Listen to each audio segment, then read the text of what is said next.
Assalamu alaikum, my brother. Assalamu alaikum. Time is 1:16. So Call the first one. yes, we can do it after we do it. It's 1:16, so it's not yet time. Okay. Do you so much? Okay, inshallah.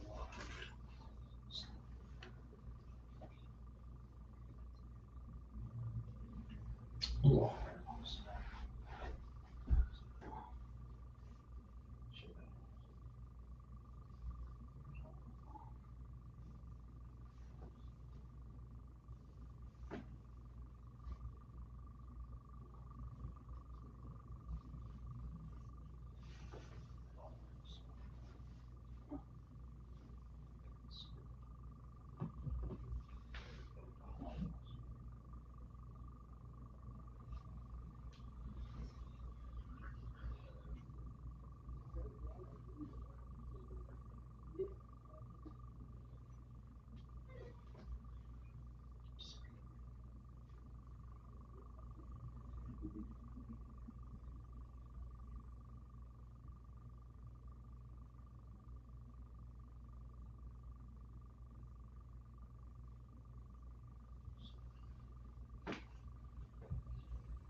Wa alaikum assalam, my brother. How are you, mashallah? You been okay? Good.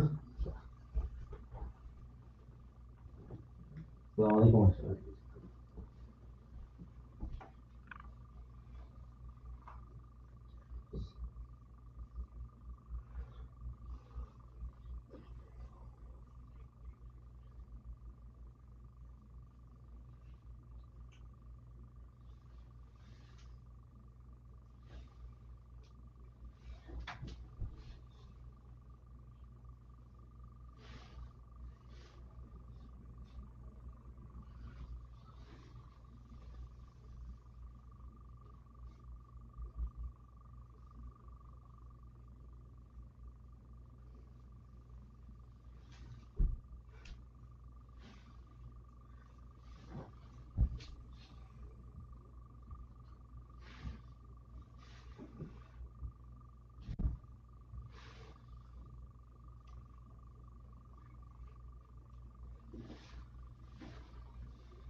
Wa alaikum assalam, my brother.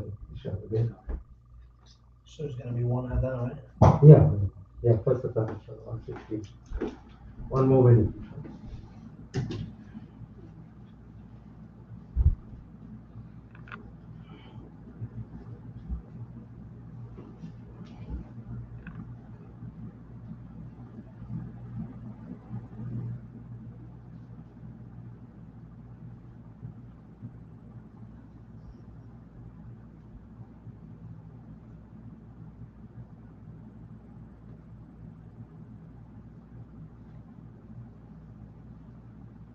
Another Islamic show.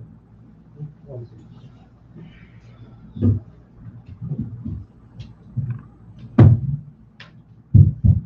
السلام عليكم ورحمة الله وبركاته.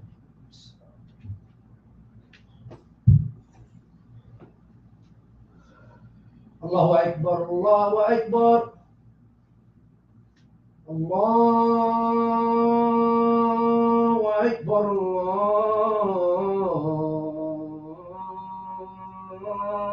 الله أكبر أشهد أن لا إله إلا الله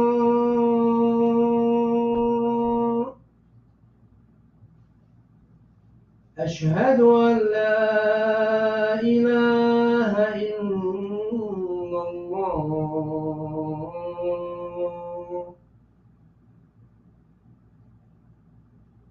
أشهد أن محمد رسول الله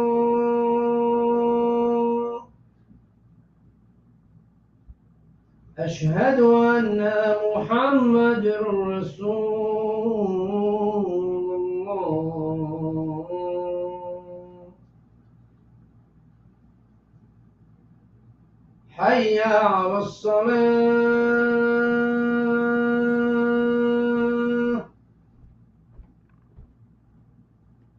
حي على الصلاة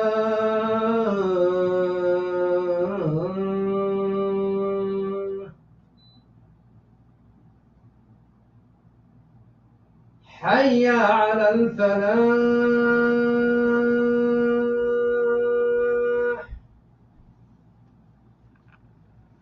حي على الفلاح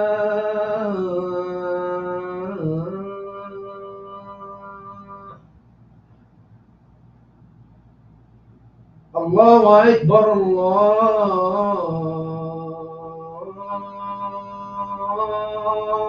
الله أكبر لا إله إلا الله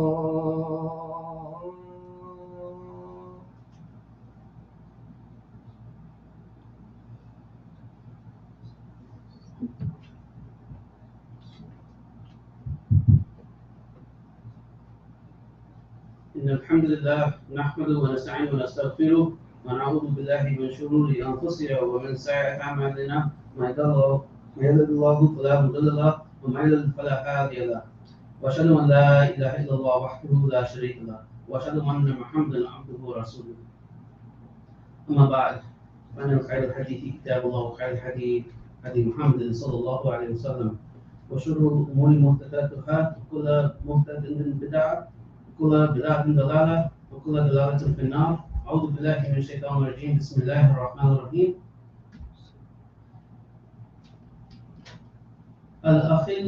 الأخلاء يومئذ بعضهم يوم الأخلاء يومئذ بعضهم لبعض عدو إلا المتقين. Allah SWT says in Surah Al-Zukhruf, ayah number 67, close friends that day will be enemies to each other except for the righteous. Dear brothers and sisters, the concept of friendship in Islam is, in my opinion, highly overlooked. You know, we have Muslims on one end of the spectrum who will befriend anyone and bring them into their close circles, no matter the person's character, no matter the things they do, the haram things they do, or good or bad, doesn't matter. There are many Muslims who will keep these type of people close in their circles. And on the opposite end of the spectrum, you have Muslims who prefer to be more recluse. They prefer to be at home, and maybe they'll use this excuse that they rather, they're too busy with family, but they choose to not really make friendships. And in Islam, none of these are very good. These are not really the good characters of a Muslim. Now, obviously, with children, we're always developing friendships throughout our life, and children, they develop friendships just based off of whoever is willing to play with them, right? But as people get older, they start looking at each other's personality. Right? Personality starts to become the forefront of a person, and that's when you start developing friendships based off of personal personality. Okay? The thing is, though, as we get even older, unfortunately, a lot of people and Muslims, we tend to still only look at personality and not look at the other person's Islam. Now, keep in mind, I know there are a lot of people out there that say, "Oh, we are not supposed to judge. We're not supposed to judge." But in Islam, yes, we can, just not to the same extent that people like to make it out to. Yes, we cannot judge who's going to Jannah or Jahannam. That is a power to Allah subhanahu wa ta'ala. But judging someone's character, seeing what they do, who they are, what they do for a living, these are things we can determine, make to determine if we want to keep them in our close circles. Right? And we should, as Muslims, that's how, because we know these are the people who will affect our iman in the long term. So we have to keep in mind who they are as a person. Now, Prophet ﷺ, he obviously had, his closest friend was Abu Bakr as-Siddiq radiallahu anhu. But even before Prophet ﷺ had his first revelation, they were very close friends. Right? Abu Bakr as-Siddiq was one of the first people to accept Islam. And when the events of Isra al-Miraj happened, right, at the time Abu Bakr was just Abu Bakr, he didn't have the title of Siddiq at this time. Right? And the events of Isra al-Miraj was Prophet ﷺ going to Jerusalem and then to Jannah, he met with Allah subhanahu wa ta'ala, and then he came back all in a single night. Now as Muslims, we are supposed to believe this is a physical journey, not a spiritual one. A lot of modern Muslims, if you will, like to claim it as a spiritual journey because they cannot fathom the power of Allah subhanahu wa ta'ala. But we know this is a physical journey that Prophet ﷺ took to Jerusalem and Jannah and back in a single night. Now with that said, when he came back, the people, the Muslims, actually started having a little bit of doubt. How is it possible that he went all the way to Jerusalem and Jannah and back in a single night? How is that even possible? Right? The Muslims were having this sort of doubt. Now the enemies of Islam, the Kuffar, they want to see disunity. They want to see distrust amongst the Muslims. So they took advantage of the opportunity. And who did they target? They targeted Abu Bakr. So they came to him and said, do you know what your prophet is saying? Do you know that he's claiming that he went to so-and-so place and came back all in a single night? And they're saying it in a mocking tone. They're trying to make it seem like they're making fun of it. Right? And they want to see Abu Bakr's reaction. How does he react? Without hesitation, he says that if he, sallallahu alaihi wasallam, has said this, then he is speaking the truth. Without hesitation, these were his words. Now this is a two-part answer, because in the first part, he's saying if he has said this, meaning that he is not immediately believing whatever the enemies of Allah are telling him. This is very important because in the Quran it tells us, Allah tells us, that we are supposed to verify the news of the disbeliever. Right? And so in this case, he is saying if he has said this. But he's saying if he has said it, then I believe him without a doubt. Full, 100%, no hesitation there. And so it is from this event that he was given the title of Sadiq, the truthful. So in our lives, obviously we're not going to have the same level or bond that Prophet ﷺ had with Abu Bakr as-Siddiq. However, that doesn't mean that we should not be actively seeking out the good friendships in Islam, because friendships will always have an impact on your iman. Right? The Muslim who is serious about their Islam, the Muslim who is serious about their salah and who makes an effort to please Allah subhanahu wa ta'ala, not just do the bare minimum, but goes the extra mile, maybe they do the sunnah, maybe whatever it is they do in their life, but they try to live their life to please Allah subhanahu wa ta'ala. And it shows in their character and their actions. These type of people will always have a positive impact on your iman. When you're around them, you feel better. You feel more inclined to be around them. You feel more inclined to do more ibadat when you're around them. Similarly, when you're around people who are far away from Islam, who are far away from Allah subhanahu wa ta'ala, right? And they still claim to be Muslim. They still keep the legal title of Muslim, but they don't pray or they don't take their salah seriously, right? They fast, but their fasting is questionable. They're doing a lot of wrong things while they're fasting. Maybe they chase after women. Maybe they drink, whatever it is. When you go around these people, your iman will go down. It does not increase. Right? And it does never stays the same. It never stays level. Our iman does not work that way. It does not just stay level and sometimes goes up and sometimes goes down. It's always fluctuating. Our iman is always fluctuating. So when we are surrounded by people that do not care about the deen of Allah, the deen of Islam, then that will negatively impact our iman as well.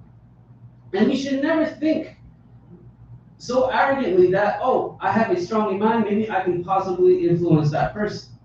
Because this is an arrogance, and that comes from shaitan. Right? And what ends up happening most of the time is that people who you're trying to influence will end up influencing you, and you won't even realize it. I've seen it so many times. I've worked with so many youth especially that high school, college age. That's a very vulnerable age for Muslims, for people in general. But they may not want to admit it, but they are very vulnerable in this stage. Their iman, their personalities, etc. They are very vulnerable at this stage. And I've seen so many Muslim kids who were actually serious about their salah. They were serious about their Islam. They were trying to do good, trying to be better. And next thing you know, they're hanging out with a Muslim, so-called Muslim, but this Muslim does not pray. And next thing you know, this person who was serious about Islam, next thing they start to forget about their salah. It's not that they're intentionally not praying, but it starts with forgetting. Right? They start to forget, like, Dhuhr is past, oh, I forgot to pray Dhuhr. Asr is past, oh, I forgot to pray Dhuhr and Asr. Like, they start forgetting. They start prioritizing other things. They start prioritizing the dunya over Allah subhanahu wa ta'ala, right? They start prioritizing their studies, their work, whatever. These things start becoming more important and start to take the priority. And Islam becomes on the back burner.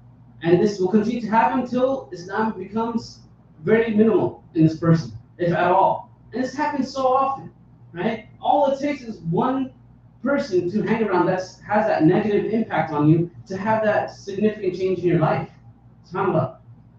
But at the same time, it's important to have good friendships in Islam, right? So being a recluse is not a good thing either. Why? Because we are supposed to, as I mentioned earlier, our iman is always fluctuating. And having someone who's serious about Islam in our life means that it's more likely to fluctuate upwards. Our iman will more likely to fluctuate towards ibadat and towards Allah subhanahu wa ta'ala. And that's why it's important that we don't just reclude ourselves into our homes, into our families, and that's it. Because then our iman will be very shaky. Right? But if we come to the masjid and we meet the people, right? We befriend those who are also in the masjid, who are also trying to take Islam seriously, who are doing the ibadat, then those acts will have a positive influence on our life in the long term. And it will have a genuinely positive impact on our iman.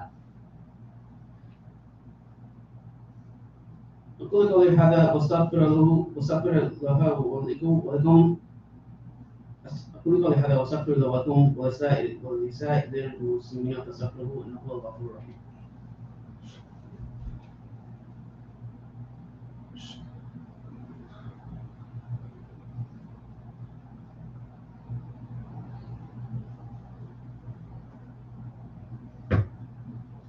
الحمد لله والصلاة على رسول الله وعلى آله وصحبه ومن والاه.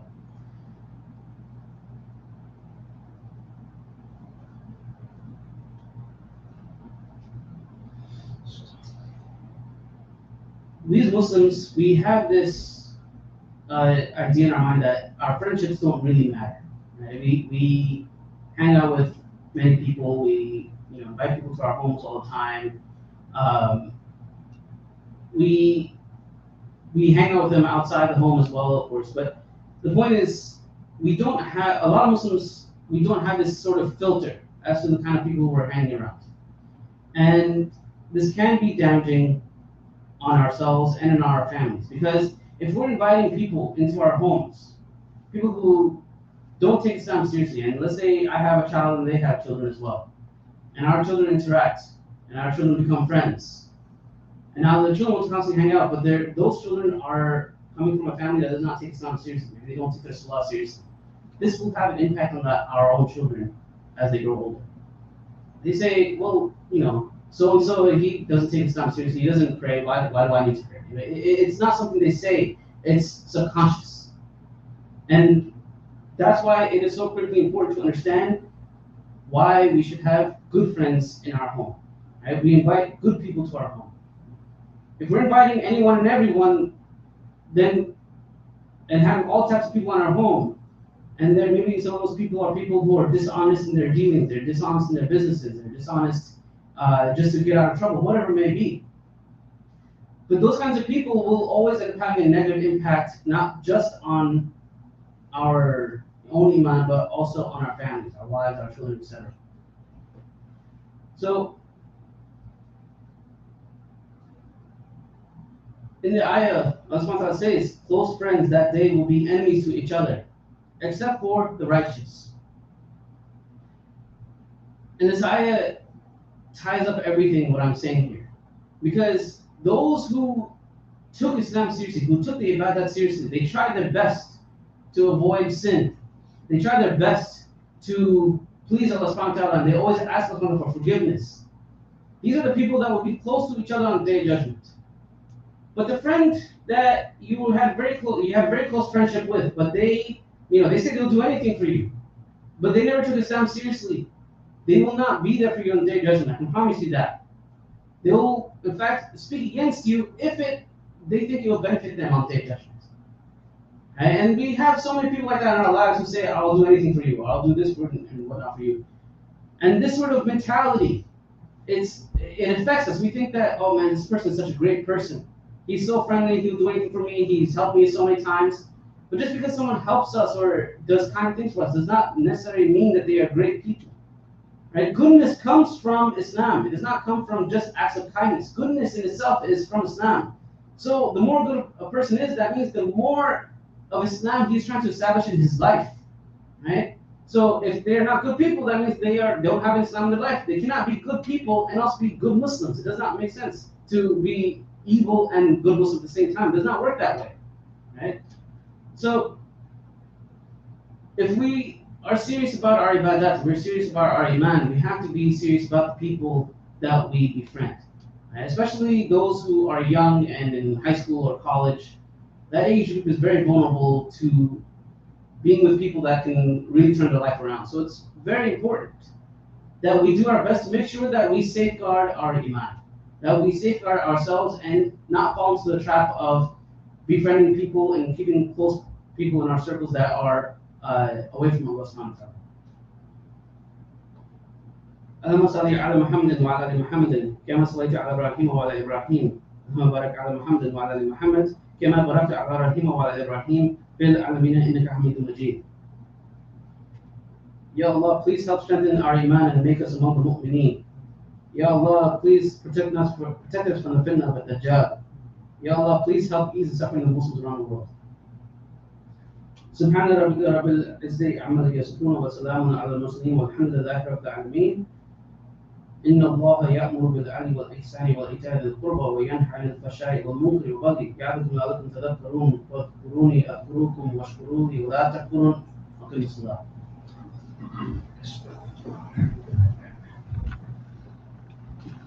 الله أكبر الله أكبر أشهد أن لا إله إلا الله أشهد أن محمد رسول الله حي على الصلاة حي على الفلاح قد قامت الصلاة قد قامت الصلاة الله أكبر لا إله إلا الله.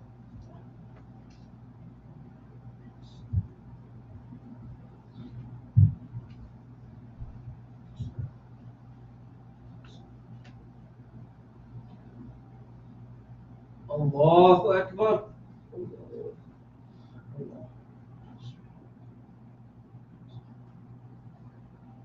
الحمد لله رب العالمين الرحمن الرحيم مالك يوم الدين إياك نعبد وإياك نستعين اهدنا الصراط المستقيم صراط الذين أنعمت عليهم غير المغضوب عليهم ولا الضالين آمين.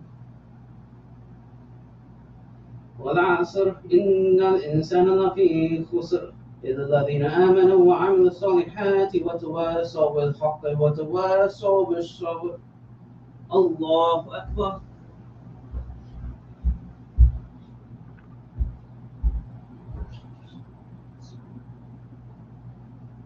سمع الله لمن حمده.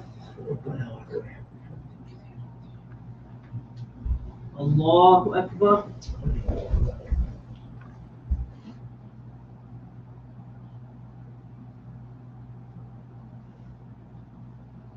الله أكبر. الله أكبر.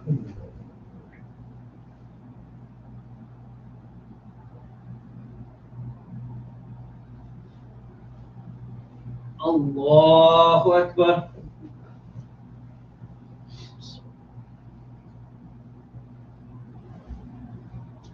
الحمد لله رب العالمين الرحمن الرحيم مالك يوم الدين إياك نعبد وإياك نستعين اهدنا الصراط المستقيم صراط الذين أنعمت عليهم غير المغضوب عليهم ولا الضالين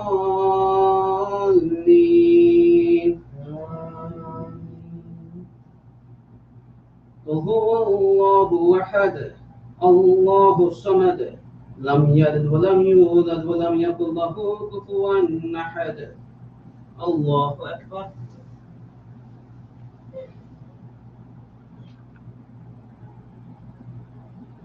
سمع الله من حمده الله أكبر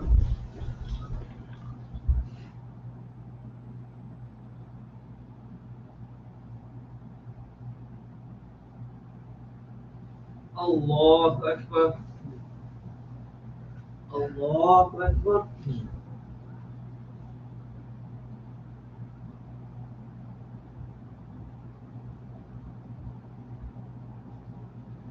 الله أكبر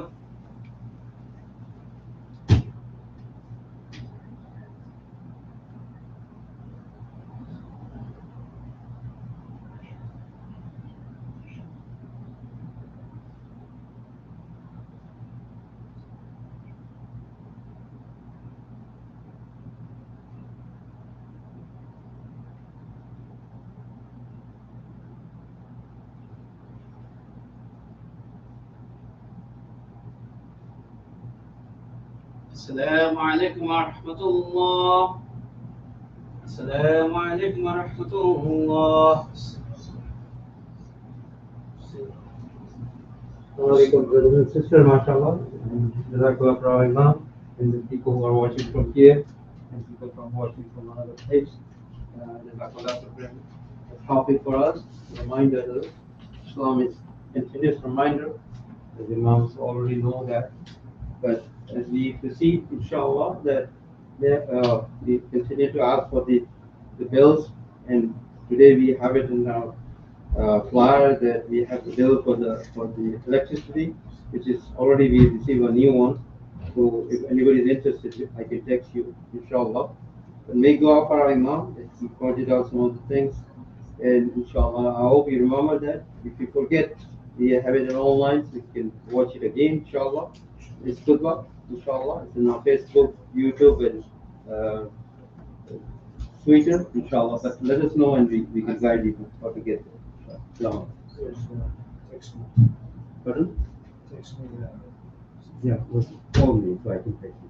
Okay. 204 405 474. 47%. Yeah. Okay. And I'll see the khutbah on Facebook. on the Facebook. I can text you. Okay.